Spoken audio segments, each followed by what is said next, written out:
রাষ্ট্র সংস্কারের ৩১ দফার আলোকে নির্বাচনী ইশতেহার দেবে বিএনপি। জনকল্যাণমূলক ৮টি বিষয়ে গুরুত্ব দিয়ে প্রণয়ন করা হচ্ছে ইশতেহার।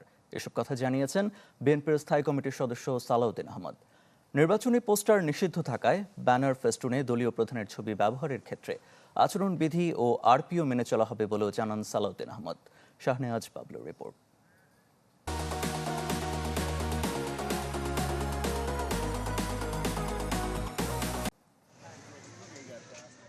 ত্রয়োদশ জাতীয় সংসদ নির্বাচনে দলকে বিজয়ী করতে সর্বাত্মক প্রস্তুতি নিচ্ছে বিএনপি। জয়ী হয়ে দেশ পরিচালনা করতে বিশেষ গুরুত্ব দিয়ে নির্বাচনী ইশতেহার প্রণয়ন করা হচ্ছে। আর ইশতেহার প্রস্তুত করা হবে পূর্ব ঘোষিত রাষ্ট্র সংস্কারের ৩১ দফার আলোকে, যেখানে অগ্রাধিকার দেওয়া হচ্ছে ৮টি বিষয়, যার মধ্যে থাকবে ফ্যামিলি কার্ড, কৃষক কার্ড, স্বাস্থ্য, শিক্ষা, ক্রীড়া, পরিবেশ, কর্মসংস্থান ও ধর্মীয় নেতাদের জন্য উন্নয়ন সেবা। এবারের নির্বাচনে বিএনপির ইশতেহার হবে জনবান্ধব, এমন মন্তব্য করেন স্থায়ী কমিটির সদস্য সালাউদ্দিন আহমদ। বলেন, ইশতেহার নিয়ে শিগগিরই বিস্তারিত জানাবে তার দল। জনপ্রত্যাশাকে সামনে রেখে আইনের শাসন প্রতিষ্ঠার জন্য এবং প্রকৃত বৈষম্যহীন একটা সমাজ ব্যবস্থা, সরকার ব্যবস্থা চালু করার জন্য যে সমস্ত বিষয়গুলো অ্যাড্রেস করা দরকার, তাত্ত্বিকভাবে সেগুলো আমরা অ্যাড্রেস করব। জনপ্রত্যাশা, জন আকাঙ্ক্ষা এবং দেশের জন্য যেটা প্রকৃত উন্নয়ন, এগুলো অবশ্যই ইশতেহারে থাকবে।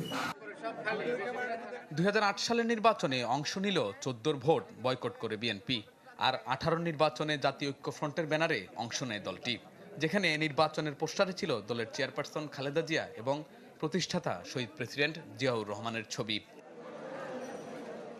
নির্বাচন কমিশনের রাজনৈতিক দল প্রার্থীর প্রচার বিধিমালা ২০২৫ অনুযায়ী এবারের নির্বাচনে পোস্টার নিষিদ্ধ হলেও ব্যানার, লিফলেট বা ফেস্টুনে কেবল তাদের দলীয় প্রধানের ছবি ব্যবহার করতে পারবেন প্রার্থীরা। এদিকে খালেদা জিয়ার প্রয়াণে দলের গঠনতন্ত্র অনুযায়ী তারেক রহমান এখন দলের প্রধান। তাই নির্বাচনী আচরণবিধি ও আরপিও মেনেই দলীয় প্রধানের ছবি ব্যবহার করা হবে বলে জানান সালাউদ্দিন আহমদ। আমরা দলীয় প্রধানের ছবি ব্যবহারের ক্ষেত্রে নির্বাচনী আচরণবিধি এবং আরপি অনুসারে যেভাবে করতে হয় সেভাবেই আমরা করব। এখানে দলীয় সিদ্ধান্ত সেভাবেই হবে। যেহেতু আমরা আচরণবিধি এবং আরপিও মেনে চলতে বাধ্য, আইনে যেভাবে বলা হবে সেভাবেই আমরা করব। একই সঙ্গে দলের স্থায়ী কমিটির এই সদস্য জানান, ভোটাররা কেন বিএনপিকে ভোট দিবে, তাদের ভোটে জয়ী হয়ে সরকার গঠন করলে জনজীবনে কি পরিবর্তন আসবে, নির্বাচনী ইশতেহারের মাধ্যমে ভোটারদের সামনে তা স্পষ্ট করা হবে। শাহনেওয়াজ বাবলু, চ্যানেল 24, ঢাকা।